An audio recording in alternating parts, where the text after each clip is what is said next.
Welcome to the Endurance Balance. I'm Coach J.W. McKenna. Joining me are Coach Alicia Phillips and Coach Ann Sharkey.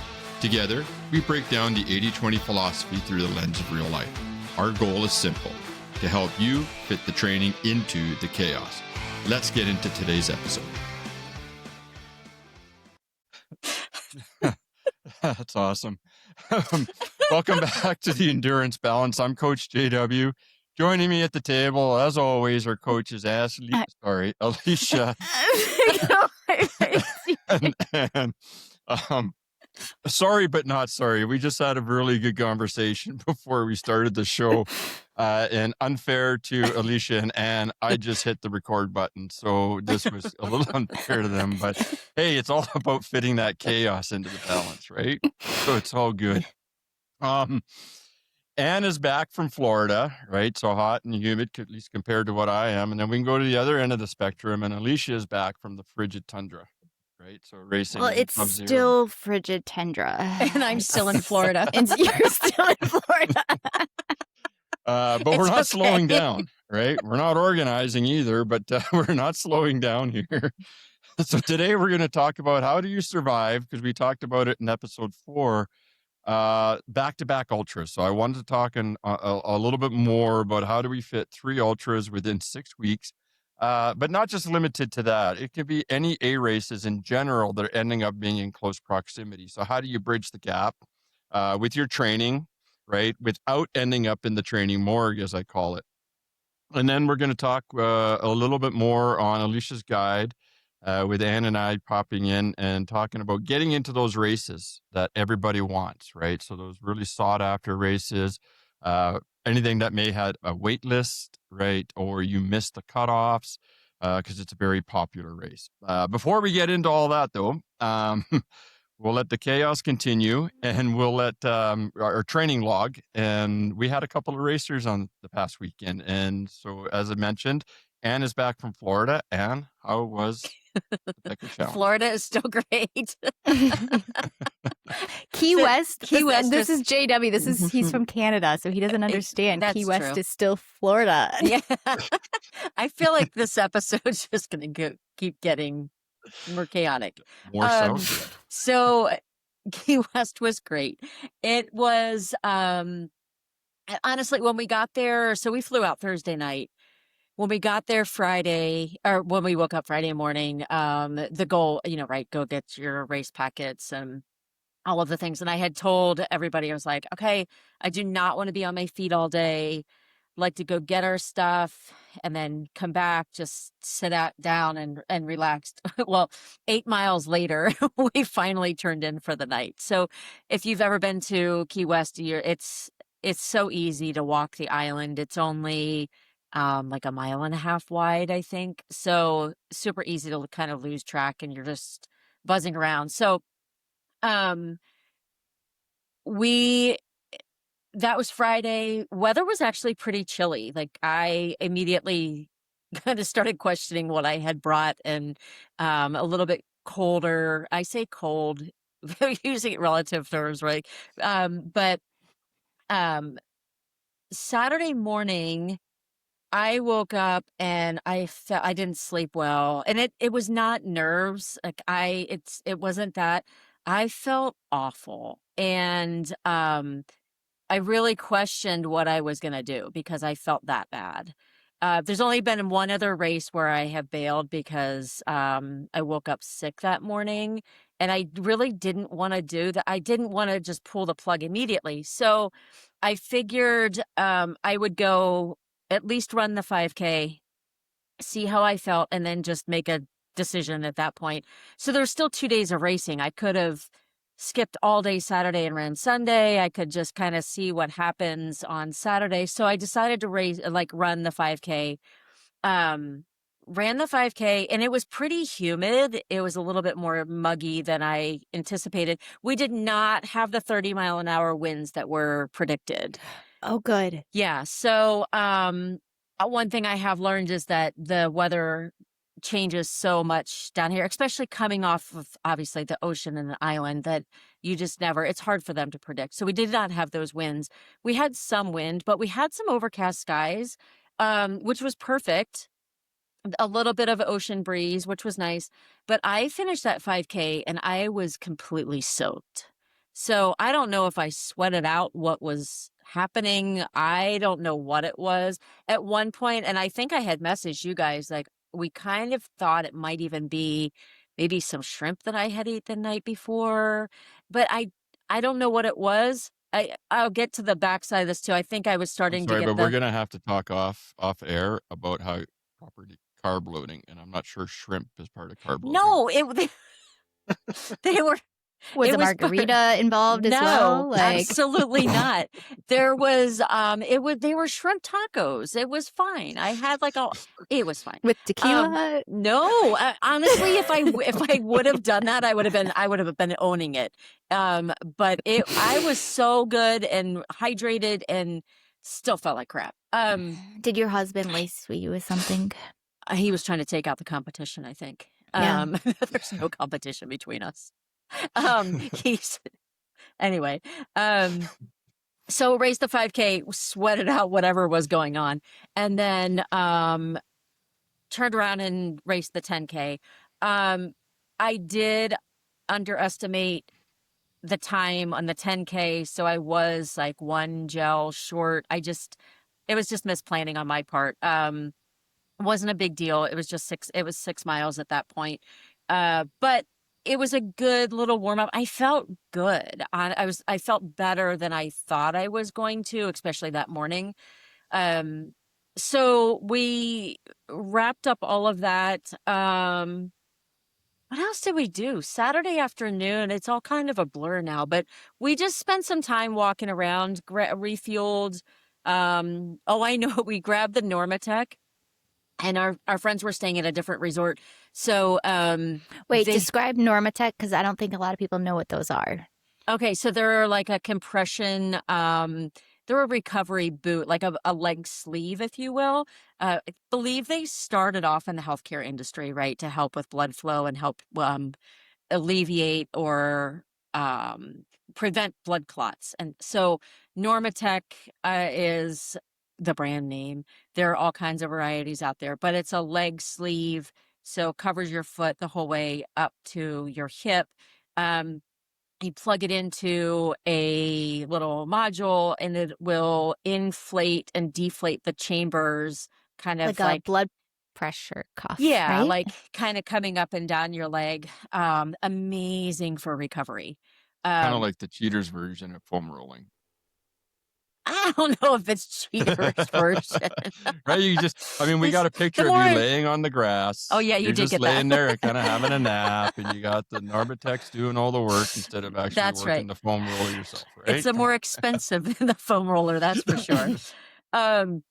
So we grabbed our Normatec. Our friends also had a set, and we went to this like turf area outside of, like, inside their resort, and we we sprawled out on the turf, and security did come by and ask us to put the pillows back on the furniture. So they were less than happy with us, but we laid in the turf, looking at the sky under the palm trees, watching the seaplanes go by. Not a bad way to have a little bit of recovery. Then that night we did carb load. We were fine. No more like shrimp tacos at that point. And Followed then by shots of Sunday tequila. morning, the race started at the other end of the island. So we had a little bit of a walk that morning to get to the start line. The weather was better. It was a little bit cooler.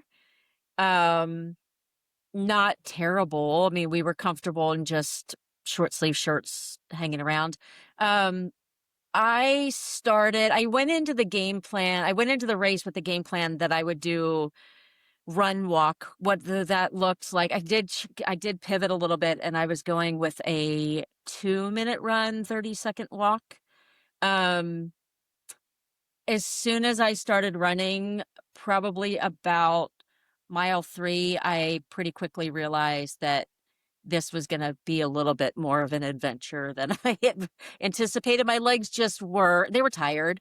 I mean, at that point, we had walked 8 miles on Friday. We'd already run, 9 on Saturday. But I wasn't there. I was just there for the experience.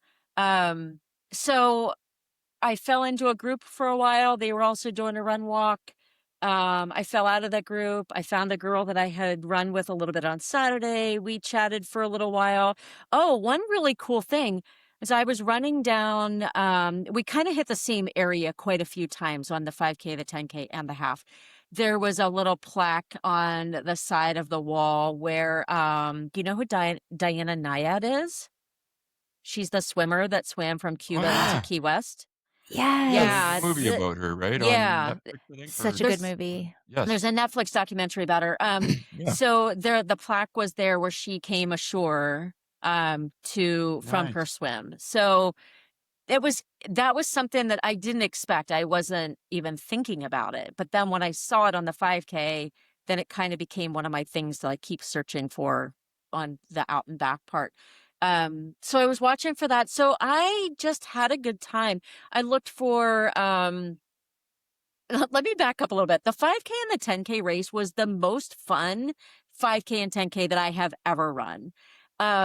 Guys and ladies running in like inflatable chicken costumes and saying a lot of inappropriate, not family friendly podcast things that I can't repeat about the big Pecker challenge. It was just, everybody was having a blast. I have never had that much fun in a 5K and a 10K. So I was hoping that would carry over to the half. It didn't really because it was just a different, just a little bit of a different field. But my piece was I was looking for our friends on the out and back. So my husband was running with another friend of ours. So I did see them. I did yell at them at one point. I was like, "Hey, boys, you want to party tonight?" They're like, "Absolutely." And then some other girls that were running with them were like, "We do too." So everybody was we were just having a good time. And then I saw our other friend on the out and back, and she wasn't doing real great at that point. So um, finally, the sun did come out for a bit. It's funny because our friends were talking about the sun coming out, and I was like, I know it came out, but it didn't really affect me that much. And I think this goes back to I ran when the race time was. So there's a huge value to that. We've Oh. talked about that in the past on our podcast, is that I was out there at 7 a.m. I didn't go at 5:30 or 6 o'clock. So again, like, I'm not saying that I've always done that, but it's something I've learned over the years. And this case in particular, it did pay off because I honestly didn't know it. It also, think it goes back with all of our time with half marathon or half Ironman racing. We run at the hottest part of the day. So for us, it really, Scott and I both were like, we didn't even really notice that much. So then half marathon, I just had fun. I was just talking to people and we were singing Jimmy Buffett and somebody had a speakers they were running by, just having a good time. And then my legs felt great, nailed my nutrition. I did have to get a little creative because the water stops were not, really where they had said they would be, and they weren't very frequent. So, I just had to I ran with a handheld at the 5K, 10K. I ran with my vest, but 2 flasks in the vest on the half marathon. I did have to refill, and then at one point I filled again with water just in case, because I wasn't sure what was going to come up. A little bit after mile 10, I ran into our one friend who I had been helping with coaching her through this. And she was really struggling. One thing, like, I've said this before, that I've done everything that I've wanted to do with training or with racing. So for me, I wasn't gonna just leave her. That's not what I'm there for, right? Mm. So, we just started walking, and she's like, "I'm really nauseous." I was like, "You need salt." She's like, I don't know. So I pulled out my tube of salt, handed it over. She's like, I'm like, take it. I said, have you eaten anything? No, I'm really behind. I'm like, take this. That's why you're nauseous. So she did that. And I said, are you ready for your gel? And she's like, oh, I don't know. I'm like, you sure are? So, so she got about, I don't know, maybe 80% of it down and then started to feel better. Not like amazing, but better. So we stopped and took a picture at mile 0, mile marker.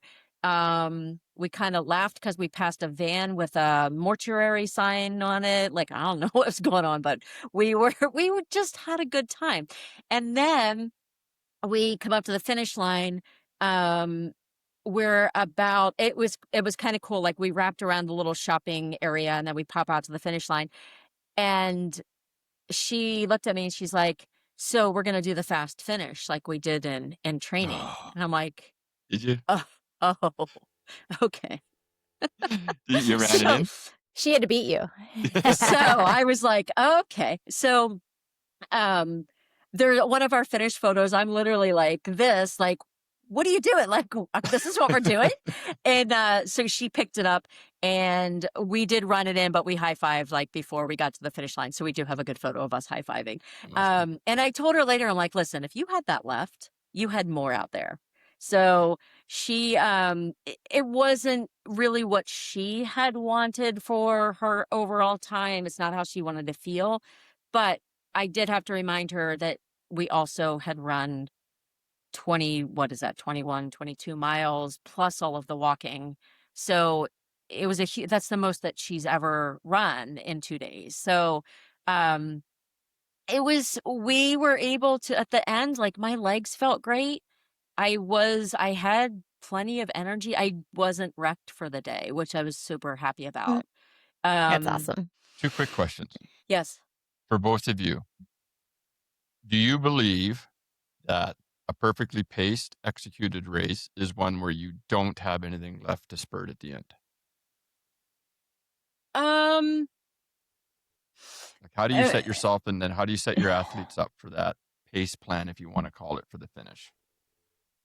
So I think should you, especially at a longer distance, like a 5K, I think you should leave it all out there, right? Like I think when you cross that finish line, you're spent, almost on the verge of throwing up. On a half marathon, I feel a little bit differently, and I think it's mostly because it's over the course of like, 2.5 hours, whatever. For me, this one ended up being over 3, which was my like longest half marathon ever. But I felt good at the end. I had nailed the nutrition. I wasn't dehydrated. I didn't feel like I wasn't in a bad mood. I was in a good mood. I'm like, okay, what are we going to do? I was fine walking back. So I didn't want to leave it all out there. I wanted to have a good time. And, but for her sake, with the amount that she was ready to pick it up, it also showed that she was underfueled. And once she got that fuel back in her body, she was ready to go. So that did definitely. not answer. I mean, as we, the 3 of us know, when you DNF, the first question we ask as coaches are, did you hydrate and what was your fueling like? Yeah. Did you execute that plan? And most of the time, my athletes have come back and said, well, not like for how we talked. And I go, okay, I'm going to say that's probably the reason why you bonked at that point, because it's right about when science says that it's going to happen if you don't fuel and hydrate properly. So interesting. Yeah. Alicia, your view on how you pace the perfect race. And again, I agree. And sorry, Alicia. Yeah. Goals are always going to be different for each race. Yeah. Right. Like, is it going to be one I want to do the fastest time in, whatever it is, but whatever the plan. So again, the question is based more on if this was that I want a PR, I want a PB, whatever version you want to use of that. Yeah. So Alicia? Yeah, that is a very it depends answer. I mean, it's a reason why we don't sell this is your sub 2-hour training plan, because so many factors play in this. It could be weather, humidity, hills, what you ate that morning, what you ate the night before, what was your training like? Did you get sick in? There's so many factors. I am a huge fan of trusting like your intuition. Like if you like, I know especially, that race day has a special, I mean, when you taper properly, when you've done the training and you've then rested, because when you think about when you're training, you're constantly on tired legs. When you rest and taper and then race, it's like you can put out some numbers that you're like, whoa, that I can't believe that just happened. You have this, and then you have the race day high, that all the cheers in the crowd and just the support that race day brings. That's why some people are just like, oh, I'm just going to go do a 13-mile or half marathon on my own. I'm like, but it's still different than racing. It's so, but yeah, what is your goal? What are what are you trying to achieve? But if you're going for a PR or you're going for this specific thing, I actually lately, I will say a lot of people say, hold back and then try to do negative splits. But there was some interesting study that came out that only the elite have been able to do negative splits. So I'm kind of a fan of like go a little harder in the beginning, and if you fade, you fade. But obviously make sure you stay within your means to finish, because that's the last thing we want from you. So yeah, I hope that answered that question a little No, bit. definitely, right? I mean, and I'm a completely different view. I'll be the devil's advocate on this one a little bit. So again, obviously, it will depend. You talk about the negative splits on a road race. I totally agree. I think trying to sandbag or whatever the strategy, negative or positive splits. For a road race, no. In an ultra, we tend to, right? Go a little easier at the beginning to see how you feel on the course. I mean, because you're going to be out there 10 hours to 30 hours, depending on the distance that you're doing. So you have lots of time. And I will always tell my athletes, you're not going to win an ultra in the first five hours or whatever, like the first couple of legs. On a road race, and I'll use Ricky as an example. So that race that he did a couple of weeks back, it was a B event. And so we wanted him, I paced him out and I said, the idea on your pacing will be, I want you basically to think that I'm going to be running the same pace at the beginning as I will at the end. Right. And so we came up with a number for him and everything else. And I said, don't worry about the hills, ups and downs, because, most of the marathon courses aren't that bad, at least in comparison to ultras. So I'll say they're not that bad. And overall, this is the pace that we want, right? And that pace was just the top end of zone 3. So just below threshold, right? So that's what we wanted him to stay at. A couple of reasons why. Sorry, Ricky, if I didn't tell you. And if you're listening, this is a couple of reasons why I wanted to do that. It's learning how to hold back. So Alicia, I think you mentioned it's all the excitement, it's the cheers, it's the cowbells, it's everybody yelling. We all know we've been out there, and then we get caught up in the very beginning of the big rush, and then you're just like, I probably shouldn't have done that. Right. And so training them to not do that, and just to know that if I keep this pace, I can actually trust the plan, so to say, that we came up with this number. And if I stay here, I got this. So, and then, if it comes out to A race, so in 4 weeks, he's going to be doing his Woodlands Marathon. I think it's 4 weeks when this comes out. It's going to be, we're going to have a pace, and that pace is going to be just a little bit below that. When he gets to the end, he'll be like, I could have gone maybe another mile, but that's it. I would have been done and dropped. Right. So that's where I kind of pace them out a bit. So that reminds me of an under over workout. Do you guys do under over intervals ever? Yeah, oh yeah. So it really trains of being just under threshold, a pace that you're still aerobic, still can flush out that lactic acid ahead of time, and then over threshold. Hence why it's called under overs, where it doesn't feel good, you don't like it. So it teaches your body of, okay, these are my limits. And the goal is always to raise their threshold, but you obviously got to train those things. Yeah, and I believe he also told me that he didn't have to look at his watch very often because I make my athletes also after every session do that rate of perceived effort thing, right? I say, stupid, grown-ups going, it was a smiley face, it was a frowny face, right? And then it was a 3 or a 2 or whatever. But we're really just training ourselves not to have to look at the watch. At least that's what I think. So I agree. cool. Yeah, and I agree. just I know some listeners will only be listening, but I want to find a photo of you all laying out on the grass, and I want to superimpose it kind of when you talk about it during the podcast, so they can see you in those Normatecs. But you have a medal, don't you? So you got 3 medals, four We medals. ended up getting 4. So, yeah. So we started off with the little the 5K little dolphin, Mhm. and then we moved to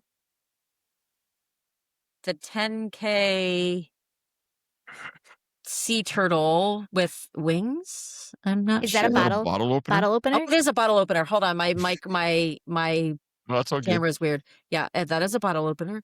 I'm not sure why the sea turtle has wings, but there we are.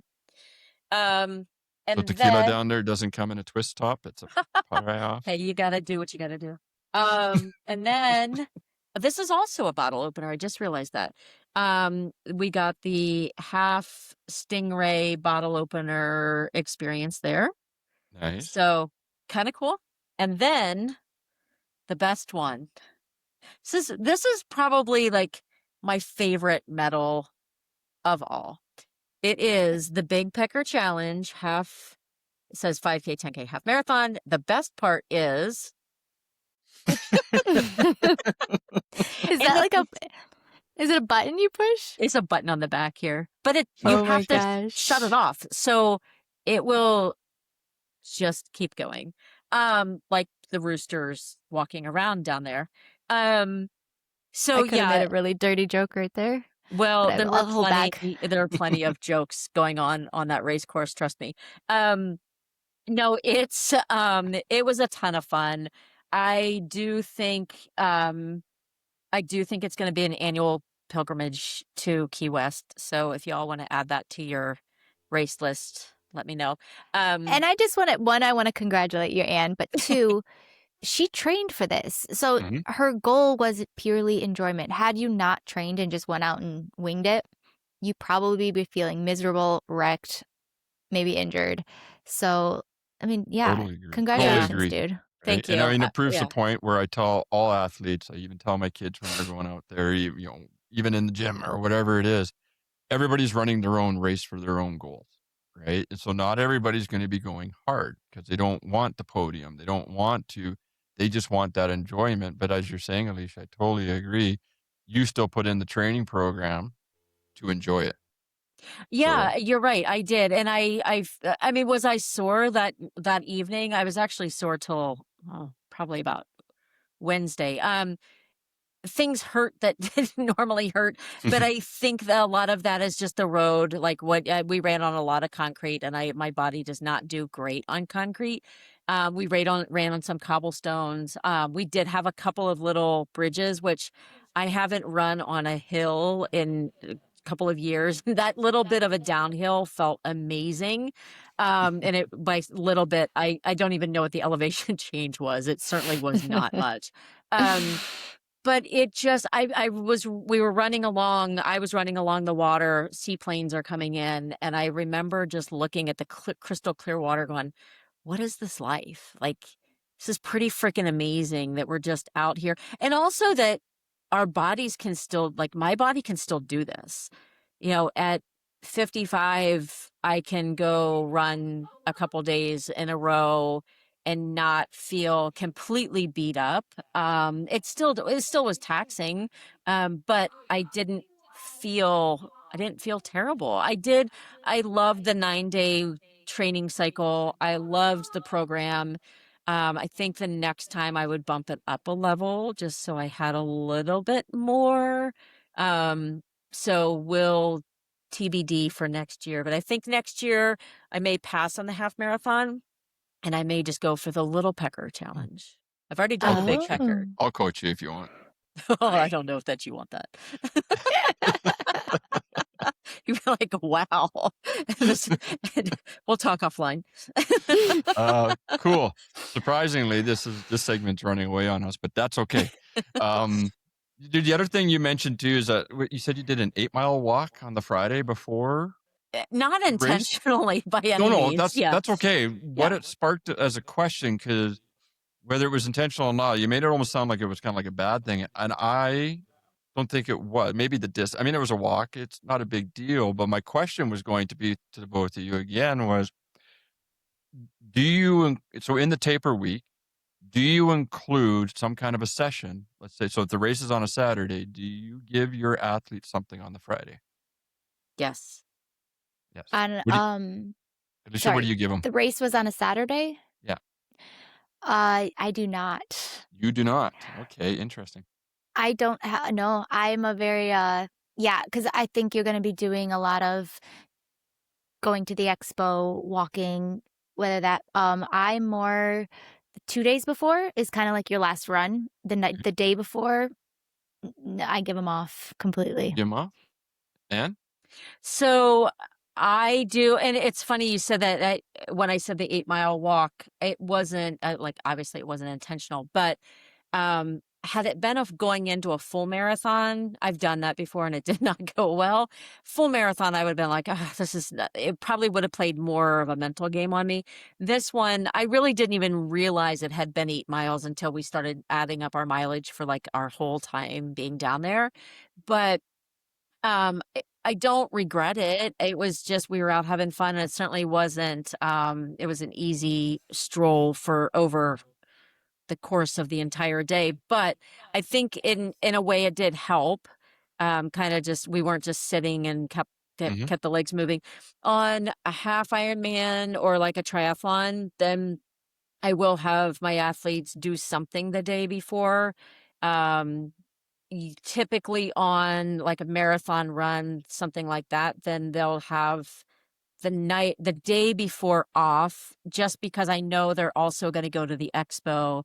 They're still, even though I say nothing on the Training Peaks calendar, I know they're still going to be on their feet. So it's kind of like a little bit of each.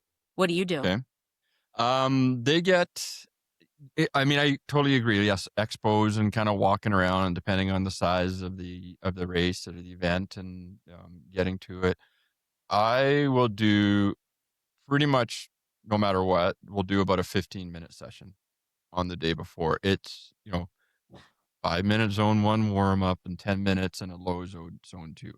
Right? It's a little bit of it's just keeping your mind in the game. Yeah. It's distracting from the stuff that maybe might not be distracting, as and a little bit of it is the endorphins that it will still release when they run, our feel good endorphins and everything else. And it's just kind of keeping, everything just limber kind of thing, right? So that's why I do it. So whether they're doing a 5K or a 100-miler or a 200-miler, I will still give them that 15-minute session on the day before. And then that just kind of popped another question in. My athletes, non-negotiable, they have 2 strength sessions a week with me. When do you cut off your strength if you have it in your plans for your athletes? So before an event like what either one of you had done, and we're getting to yours here in a minute, Alicia, when do you cut off the strength training? Do you do it nothing in the taper? Do you do light stuff in the taper? Is there so many days that you just say no strength training before? And I'll base this off an A race. I'll base this off an A race that you're taking your athletes into. I typically stop strength training about, it depends, but about 3 weeks before, to be honest. 3 weeks. Okay. Yeah. My strength training probably ended 2 months ago. It's just, I don't know why. I know. Do not listen to me. My athletes will do it, but I was like, yeah, whatever. So, and what's your logic? So 3 weeks. I'll be honest. That seems a lot to me. But why 3 weeks? So 3 weeks. So I 3 weeks. I have found that sometimes they'll start to overdo it. They'll get a little bit anxious that the race is coming up. They don't feel prepared. They'll start to go a little bit heavier. They'll start to add in some things that, like doing a little bit more because they're feeling good. They're feeling strong, but also that little bit of, as you're going into the doubt of like going into taper, where that doubt starts to kind of creep in. I feel like I have had athletes that will keep bumping up their strength and then they're really sore. Kind of not So, listening to coach is well, the there's, issue. yeah. So I have just, if I've got somebody who's been strength training the whole time and they've been nailing it, then I will like take it out for the 2 weeks of taper. But if I've got somebody who's kind of know the athlete a little bit I mean a lot by that point actually, so I'll cut it about 3 weeks before. Yeah. Okay. Alicia? Yeah, no, I go all the way through. It looks a little different. Okay. So we're not doing 300-pound weighted squats. We're probably doing body weight squats or step ups. And the strength training might only be 10 minutes versus, I mean, I'm not a huge person of like, you don't need an hour in the gym. I think an hour in a shower you're in and out. Mhm. You're efficient. That's kind of how I roll. So, but we don't necessarily stop, and it might even be like PT exercises or that warm up or cool down. You're doing some lunges, some sit ups, some planks, little things. But it's still strength training. Yeah, I'm all for that. Cool. I'm again different. So I will go off of basically about 5 days prior to the event. And so most of the time that ends up being the taper week going in. I may give them something. So if I have athletes that are doing strength on Monday, I'll give them the Monday session and then nothing the rest of the week. If it's Tuesday, but they got a Sunday race or, so there's a little bit of playing there, but I really kind of set it up. It's about 5 days prior to the A race. And I think that is different for a half marathon versus an ultra. Mm-hmm. I think that's fair. Yeah. Obviously, an ultra, you don't need to be explosive. You don't need to be doing power moves. You're Yeah, I'm going to say you do in the sense that tripping oh, you're on right. the route. So if you're Yeah. there's one that we run and I love it. This is my favorite race. We've been there all 11 years now, I think, is the Blackspur Ultra. Oh. And I love it because it's we call a very technical trail. So there's a lot of down, there's a lot of you're jostling really quick. So I'm going to say the plyometrics does play in, the quick movements kind of play in there.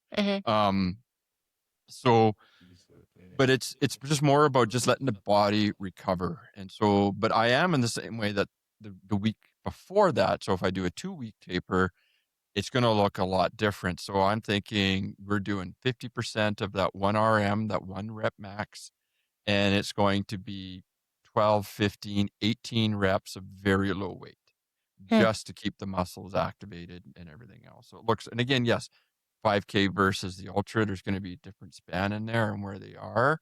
But most of my athletes, so on a 18-week marathon plan, let's say right now, I'll have everything structured up to 16. And then the last 2 weeks are just going to be kind of play it by ear. Very cool. Anything else last minute you want to add or anything, Anne, for your race weekend? I don't think so. I think it's just it was different than I expected in a very good way. I don't know what I expected, but the weather was great. The temperature was amazing. Key West is so much fun. It was so good to get away. I will also tell you this, I think we talked about it a little bit before that I was avoiding the sickness. So I was doing a lot of zinc, beef, and orange juice. I was drinking a lot of orange juice. With So tequila. I was not drinking tequila. Before the race, I was not drinking. And that's something too, like, it's funny because, Okay, I wouldn't necessarily recommend orange juice the day before because of that acid. Oh, no. Like leading into it, I was trying to avoid the sickness. I'll get to the alcohol in just a second. But, I took zinc along to Key West, and then after the race, I stopped taking it for whatever reason. So, my husband ended up getting sick, and our one friend that went with us got sick. So they were both out. We flew home Wednesday. Scott started to get sick while we were there, but he was down from Thursday, Friday, Saturday, kind of recovered a little bit Sunday. She was the same way. I got a little bit of it, more of just the fatigue, but not sick like they were. And I think that preloading with the zinc really, Mm. really helped. And that's a whole other topic, but I will tell you that I have never, I mean, I usually, this is going to sound so terrible. And not that I'm drinking a lot, but I've always just had cocktails and alcohol throughout my training. It didn't really matter what I was training for. It wasn't like a good beer and a burger after a long ride or a run. But we had a little bit of life changes earlier, late last year that my husband and I both just like stopped drinking, and it was months. And I did not drink through this training. There was one night where we went out with friends where I had one drink and I felt terrible and I slept terrible. So I really had cut out alcohol going like the whole time. And it really made, I mean, I know we preach it. It made a huge difference. And I think that's also why this training cycle, it felt good and I recovered better than ever. Now on the backside, we were in Key West and we Live enjoyed, a little we lived a little on Tuesday, no, with Monday big night peckers. with big peckers. Yes. So there's the big pecker story wrapped up in one. Awesome. Yeah. The end. Now, the other end of the spectrum, Alicia was out in the tundra doing what? Mine is not as cool. I'll wrap this up in about 60 seconds here. No, we did, it's called a Bigfoot snowshoe 5K race in good old Traverse City, Michigan. And this is a race that consists of about, actually we were quite shocked. There was about 150 people that are something around that range. There's usually more, but the temps were -4 at the start, which is -20 Celsius, which JW's like, that's like nothing for him, That apparently. was yesterday. I was going to say. That was just yesterday. But there was 0 winds. On top of it, so in case you're wondering what snowshoes are, it's like these just, they all look different, but they're these things you clip in and so you can walk through snow and have traction. Most people do not run in them, but you can. And they mark the trail that morning, so it is fresh powder. And granted, they had about 2 feet of snow, so you didn't want to be first. We saved that for the pros, which there were some pros out there, which I was just like, kudos to you guys. And for reference, the winner of the race won it in 30 minutes and like some change. Nice. So to give perspective of like, most people can do 5Ks in like 17, 20, I think my best 5K lately has been like 23 minutes. I finished in 42 minutes and my average heart rate was like 175. So like there was no training, even the hills. I mean, you had to put about probably 5-pound ankle weights and a 15-pound vest because of the amount of gear that we were just like in. Snow pants, double pair of socks, snow goggles, gaiters. But then I realized I definitely overdressed. I was sweating. I wanted to take off my snowboarding jacket about 5 minutes in. But like, it was a blast, kind of like how Anne said.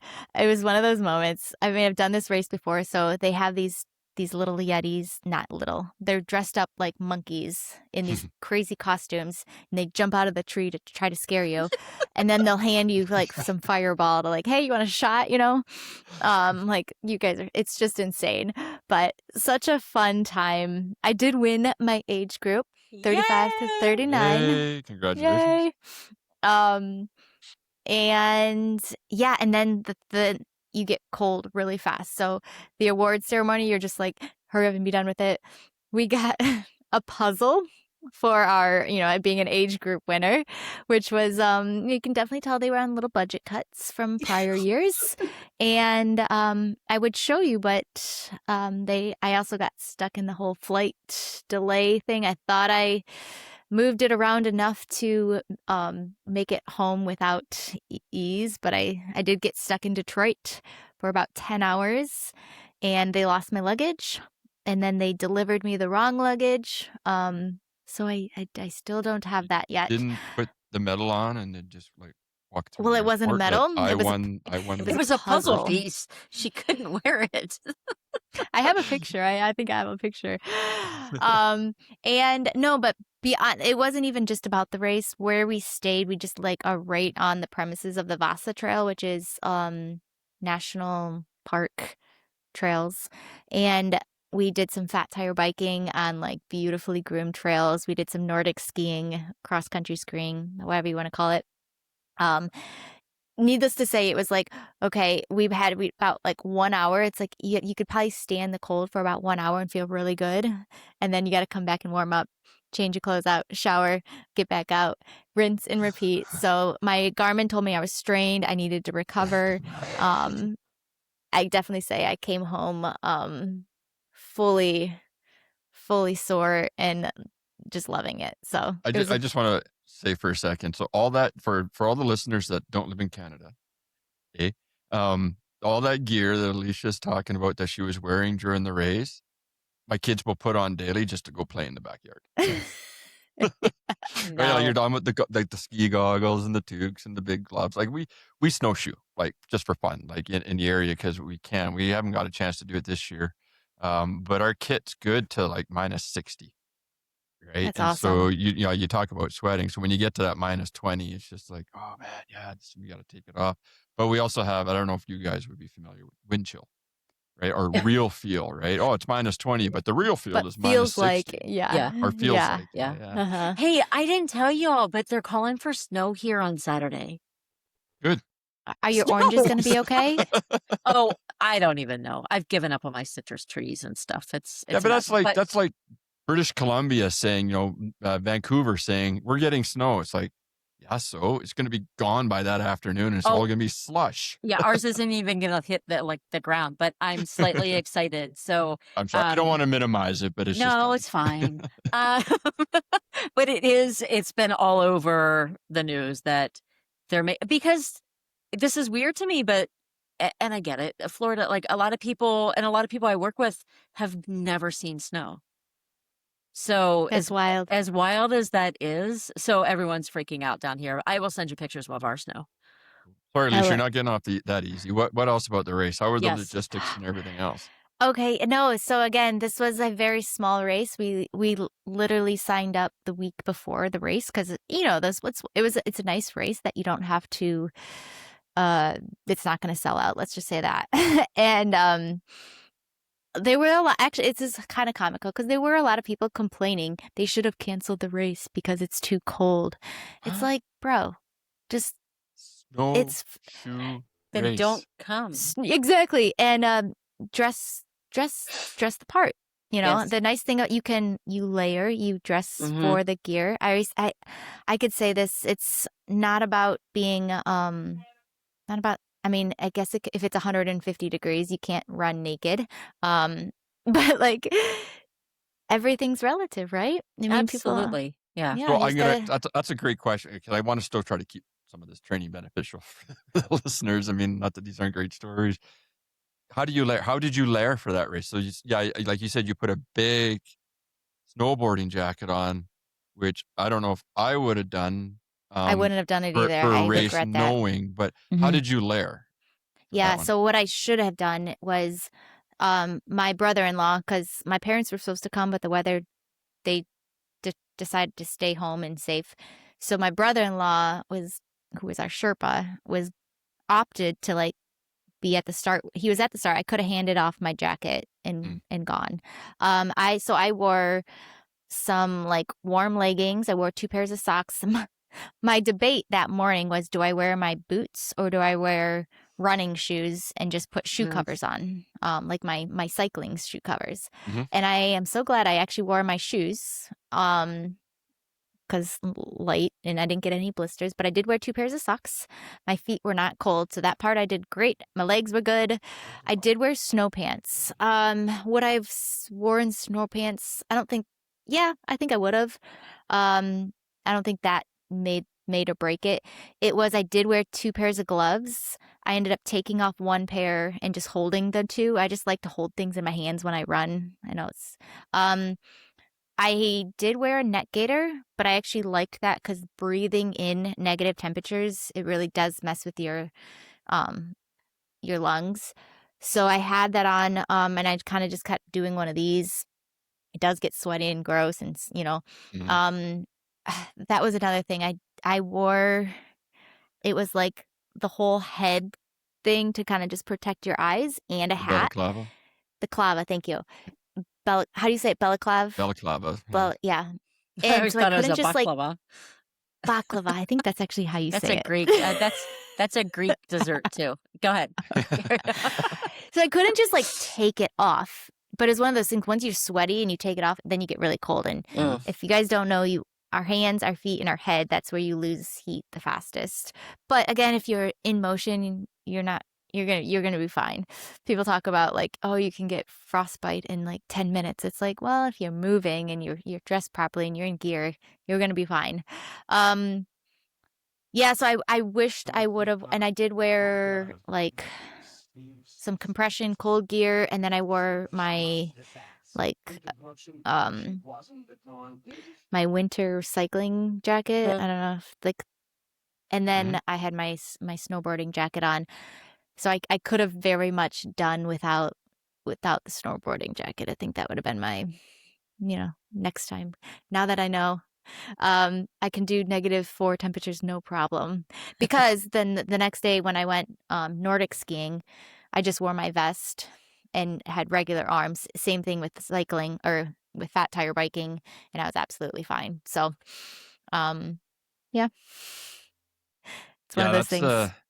it's always a tough one. So I'm firm believer in merino wool.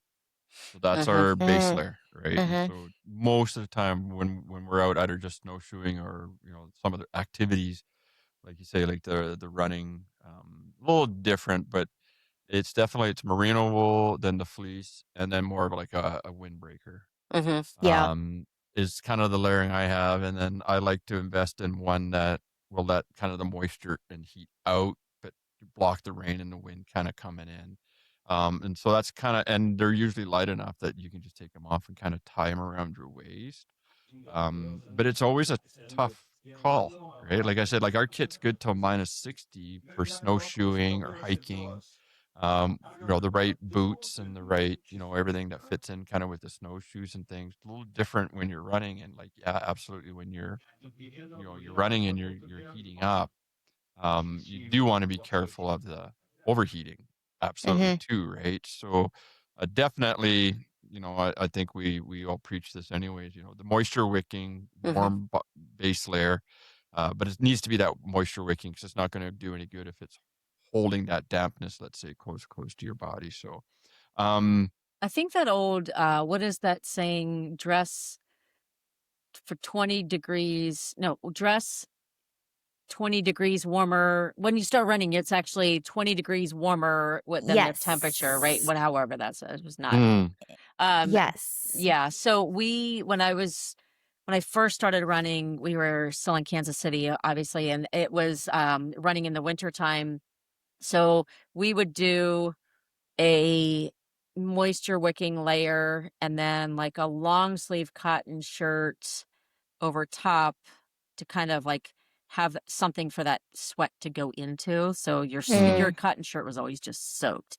hmm And then a fleece if it was cold enough, and then sometimes like a lightweight windbreaker just to help with that extra wind.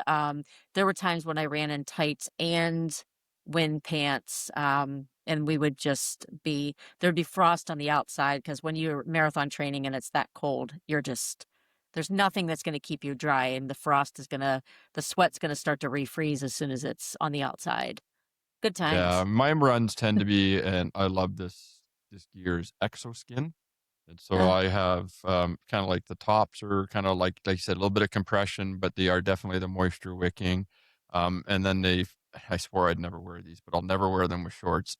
Is the leggings, but the winter leggings, mm, and then just usually just a pair of like joggers or something, Mhm. and that's good to about -20, 25.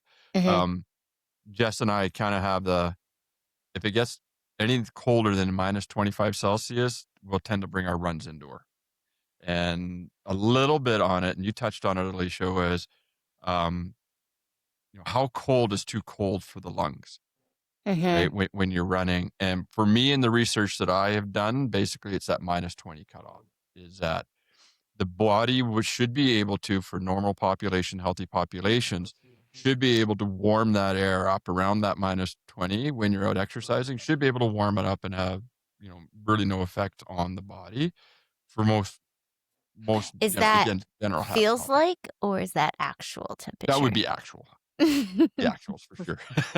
I'm not sure. I think I that wonder how real like feel is just them. would humidity play a factor? I'm I sure it think so as well. absolutely would.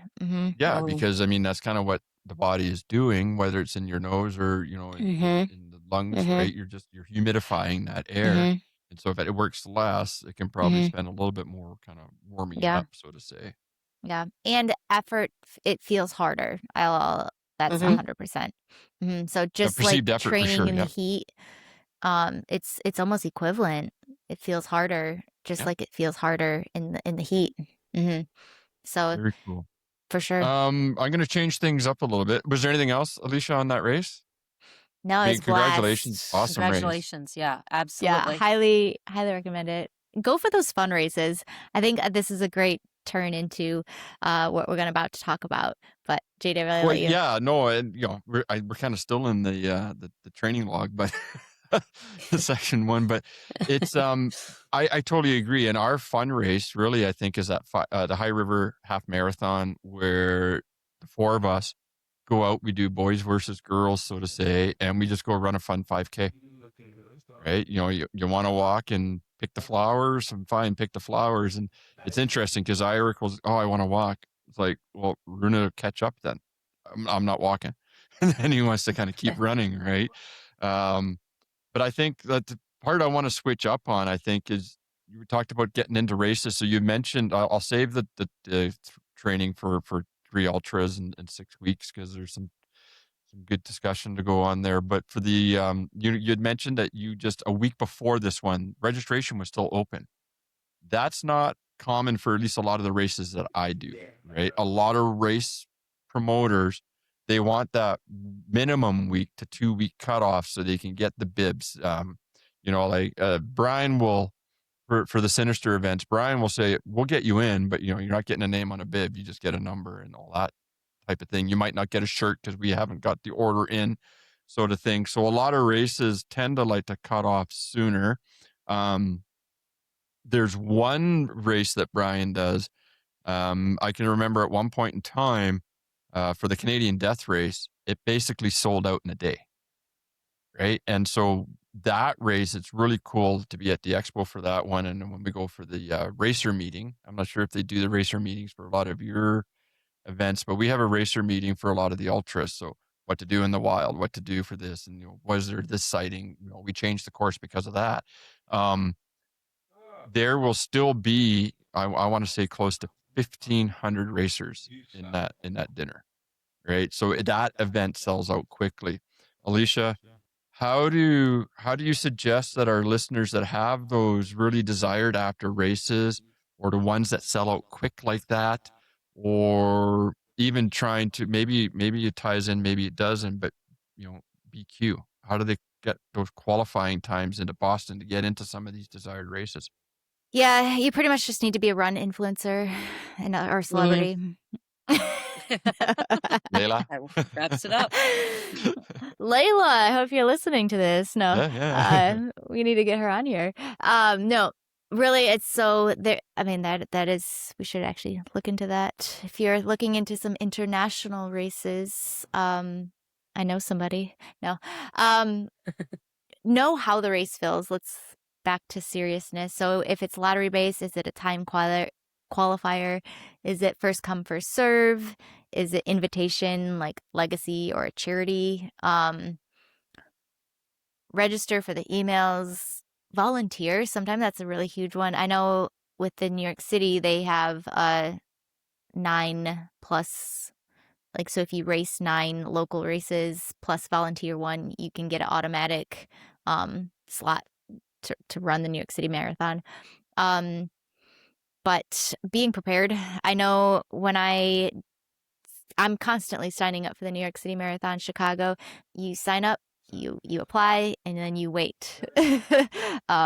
So just knowing how the system works and being like ready to go, like the website's likely going to crash, kind of thing like that. But then also like think about your goals. Is it trying to like you want to race in the spring? Okay, so if it is Boston, let's just say. Well, let's look at all the other races that are happening in the spring. It doesn't just have to be Boston. There are so many local races. There are so many regional races. I know especially with New York City, there's Philly, there's the Marine Corps, there's DC, there's Virginia Beach. I mean, there's so many still great races. It's just, what are your, things? Do you want a city race? Do you want an experience, kind of thing like that? I do think there's a lot of hype, and maybe you guys can, agree or disagree in the majors or the very popular races that some of my athletes who have raced it, they're like, I wish I wouldn't have raced it. I wish I would have experienced it. So you might, if you're going for a PR, New York City Marathon is not going to likely be, maybe it is, but the crowds and the hills, are going to be a challenge for sure. So making sure it aligns with what you want. And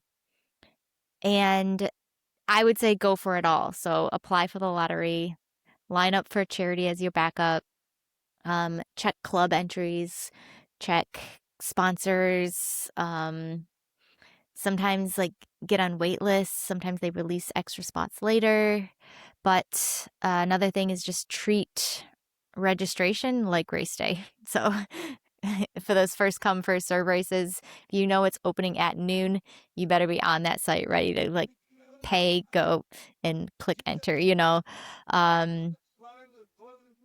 have really a like plan. sorry, Go ahead. I really like the part about the volunteering, right? Like it might take you, a couple of races to get into the cycle. One of the things I really do like about Sinister Sports and what Brian does is that if you volunteer this year, you are guaranteed, even if it sells out and you forgot to register, you are still guaranteed a spot in that race because you volunteered the previous year. Right. And so that lays some of the pressure off. Right. And for those that are listening that do volunteer, wait to register. Right. Unless you're one of those people that are superstitious, have to have a low number bib or something like that. Wait so that those ones that are trying to get in it and sign up can, like you mentioned, like oftentimes race roster will crash or something like that because there are so many people trying to get into a specific spot. Another one, like the kids race for death race sells out every year. And there's so many posts on social media going, oh, I forgot. Can you please help me out? Jimmy is really sad. And Brian is awesome. He'll get as many as he can in. But at some point in time, there's a reason why there's a cap, like on a lot of these races. So, getting in there, getting that ball. And it's cool. You get some good, for me, I'll get some good social media pics and posts or whatever out of it because you're in there, you get some of the behind the scenes and if you're in, the check-in part. So I do a lot of the bagging. So setting up all the racer packages and whatnot. And then I try to at least pick a table and just meet some of the racers. Right. And one of the great things, if you're a coach, I'm in my coaching gear. Right. I got a table, I got a booth, if you want to call it, in the expo. But when they're signing in, I'm in kit and I'm just like, hey, first time, talk to them, find out what's going on. And I love talking to the first timers. Are you So wearing the the volunteering part, what's that? Are you wearing the traditional polo shirt with your logo on it? Yeah, kind of. Shorts. Yeah. No, it used to be that way with Ironman, that you had to volunteer to really get a spot because they would sell out so fast. So, Arizona was And a now good. not so much, right? No, I feel like not you a- can get into Ironman pretty good, right? Yeah, now they've got. So maybe everybody just needs to be triathletes. there's that. Yep. Yeah, Which there are a lot of sports? different ways. And it's funny because when I've done Marine Corps twice. I've done Honolulu, Chicago. Those were never lottery systems. It was just you got in. I mean, we waited. We did get into I think it was I don't it doesn't matter, whatever one it was. We did sit there, and when registration opened, we were in, and there was like a group of us that we all ended up getting into it, but I've never had to submit my name for a lottery of anything. So times have changed. It's I do appreciate though that they're capping the number, because it can be too much. The beginning of the 5K, 10K in Key West, it was a lot. There was no way that you were going to find clear space to just take off. Of course, I wasn't lined up at the beginning either, but the half marathon even was still pretty crowded. So I do appreciate that they're capping some things, but it's it used to not be that way. But that's a good Well, I'm and the always tr- amazed when the you trail see race life or series. I mean, you look at most of the UTMBs, it's lottery, right? Mhm. I mean, yes, Yeah. there's the elites and some of the pros, and then there's the invite list. I mean, that's another way. Run some awesome races or make yourself really well known to them and get invited, right? That's very If there's some of cool. those wait lists, right? Yeah. It's absolutely. And then the rest is a lottery. And right now, just kind of the January, you're seeing a lot of, well, I'm on the lottery. It's a wait and see, Mhm. right? Same thing, with Boston. Yeah, I got my qualifying time, but did I actually have the real qualifying time? Because they're going to change it, in March, Was it February. enough? Oh yeah, Was it by the way, enough? this is Yeah. the new cutoff, Yeah. right? Well, Like, they're doing that in gravel too. I mean, they're like Unbound is a huge lottery system. So people throw their name in, and then wait and wait and wait, and and when we were in Kansas City, I registered for Unbound. At the time we owned our business, I thought, oh, surely, like, there was a group of us too. We had kind of heard through the grapevine that if you registered as a group and had females in your group, they were really looking at that. I think it was actually before Lifetime owned it, though. It was I don't remember who had it when it first started, very grassroots. And we were a local small business, and we were not chosen. So after that, I never tried to register again. But I do know it's a big draw, and Unbound is a huge name now. But people mhm. wait and wait, and there are a lot of people that don't get in year after year. So I do. I mean, And I know there's a couple of races that I know of. I think there's three that really want to bring more women into sport. And so they have a certain number that they'll say, or they'll open up registration first for the females and then allow the males afterwards, so that there is that room to bring more women into sport. Mhm. I mean, what are your thoughts? Do you agree or disagree with the lottery, or well, I'll leave it at one question. Do you agree or disagree with the lottery system? I agree. I think it makes it fair. Okay. I don't agree with Boston. I'll tell you that much. I feel like if you hit your Boston qualifying time, you should be in. Mhm. Boston has gotten so, I don't want to call it political, but in a sense it has, where, and I shouldn't even say this and throw it out there, but I'm going to say it. It's become so charity focused, and I appreciate the charities. I have run for Mhm. charities from Ronald McDonald House to Team in Training. There is absolutely full respect for the charity aspect. Um, Yeah. but it's then the influencers, the actors and actresses. It's That's what congests the field, and then takes away. My feeling is it takes away from the Anne and Alicia's and JW's of the world, who worked our asses off to get to that that time that we were told is our qualifying time. And if you hit a qualifying time, you should be in. It's just like, I don't know, is it like NASCAR where you qualify and you're in? They don't go to a lottery Mhm. system or have to go under a certain amount. I feel like if you've done it, and you should be in. There's I my think that's a good Boston soapbox. tie back to what Alicia was saying is where a lot of athletes are going, man, I wish I would have experienced that race. And knowing, and again, it's Boston's race. They get to run it whatever way they want. Yep. But maybe if you look hard enough at what the goal is for the race, maybe it's just not the right fit. Mhm. And maybe just not needing all that stress to go with it, like you say about, okay, I got my time, but is it really my time? And all everything else that goes with it, where there's some other great, just as challenging events in and around that. I mean, like, 1,000 people say I'm not going to go to Boston because they don't like it. It's not going to affect them. It's Boston, right? Like, it's Yep. never going to change. It's going to just keep growing. But I think sometimes some of the smaller, and what I mean by smaller is maybe you only got like, 5,000 racers instead of like 15,000 racers over the course of the weekend. Because I think that's crazy what the numbers are for Boston when you look at it, right? Like that many people. Holy geez.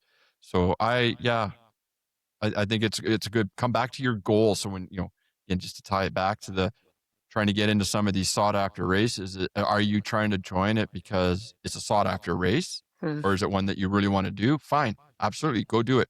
Coach, I'll help you get there type thing, right? But if it's not, then maybe we'll help you get to a different race. Yeah, Alicia, Yeah, I love you're that. I have an athlete who's it's her dream to Boston qualify, and this year we're doing Jersey City, so happens like I think they're 2 weeks apart.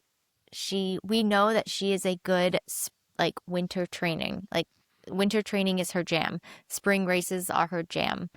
Fall races not so much because that requires training through the summer heat, and she's not heat and her don't agree well. So it's one of those things. Like what do you prefer? Are winters just they're so brutal that you're stuck indoors?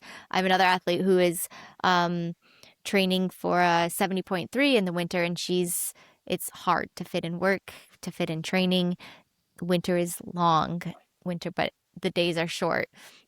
Whereas to do a triathlon more in this early summer when you can get out and ride for 3 hours versus being on your trainer for 3 hours, totally different kinds of dynamics. So we're kind of learning as we go too. And maybe you're in this moment too where you're questioning, why did I sign up for this race when you're deep in your training, or you're just getting started and you're super excited.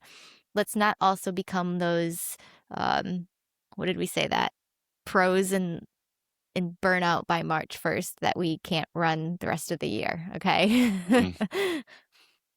absolutely. Any final thoughts on? Wow. I thought today we weren't going to have enough to talk about, and look at Oh us. yeah. just I think I told you, Anne, right? And then listeners, it was funny because obviously we have a little meetings to go over, run a show notes, and Alicia's like, well, if we end early, that's okay. And I just chuckled and I said, have you not met us?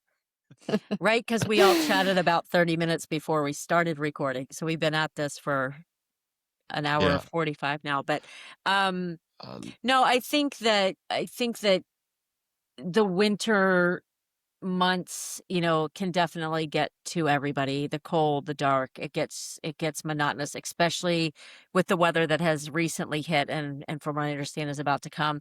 But this is the time to enjoy the downtime a little bit, focus on your weaknesses, get out there, enjoy the races, do the fun stuff, have fun with this.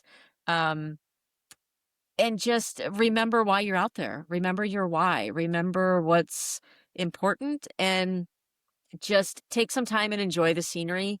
Take some time and remember why you're there. Take the time and just get your money's worth out of that course. That's what I did, and I don't regret it. I think it's been a little bit of a refreshing break for me to come back to the sport after my retirement, and it was a good way to get back into it because now I'm ready to get back out and run, but it's been too cold here for me to get out.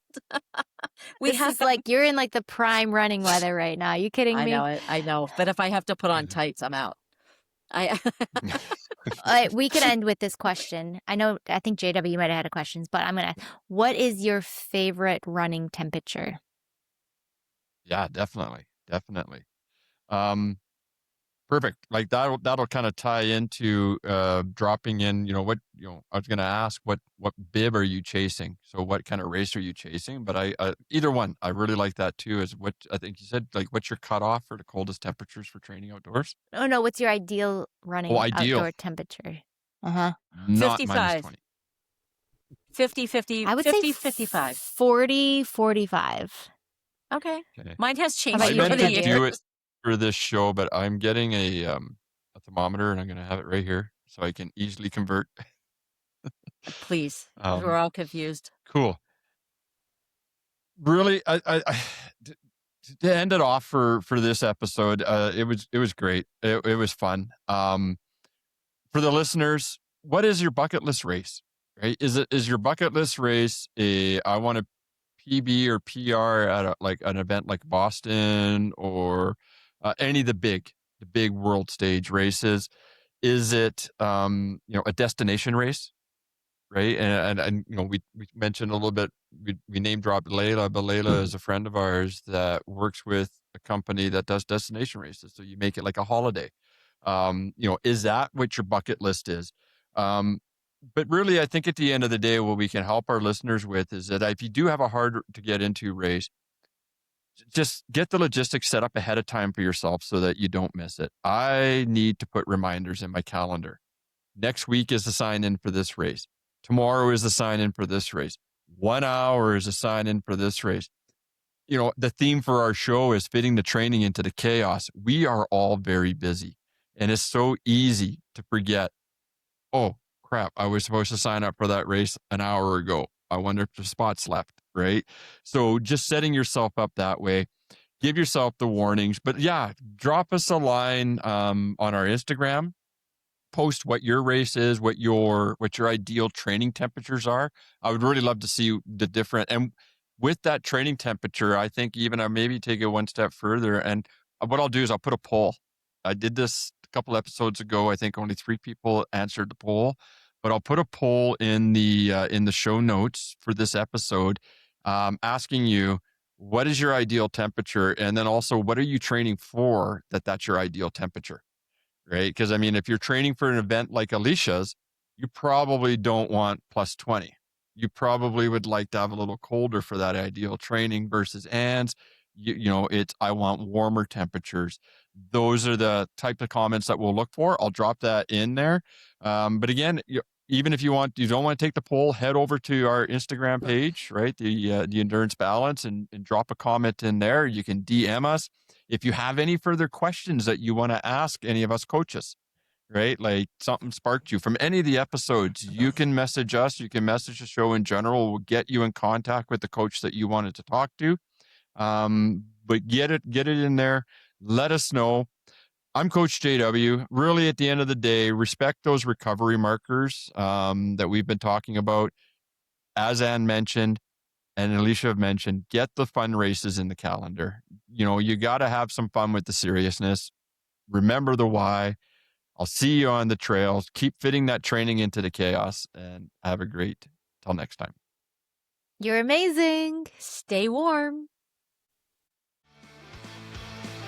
That's a wrap for this week on the Endurance Balance. If you enjoyed the conversation, do us a huge favor. Hit that follow or subscribe button on your podcast app right now. It's the best way to support the show. And hey, we want to see your chaos. So come find us on Instagram at The Endurance Balance and drop us a DM. For Coach Alicia and Coach Anne, I'm Coach JW. Thanks for listening, and we'll see you on the trails.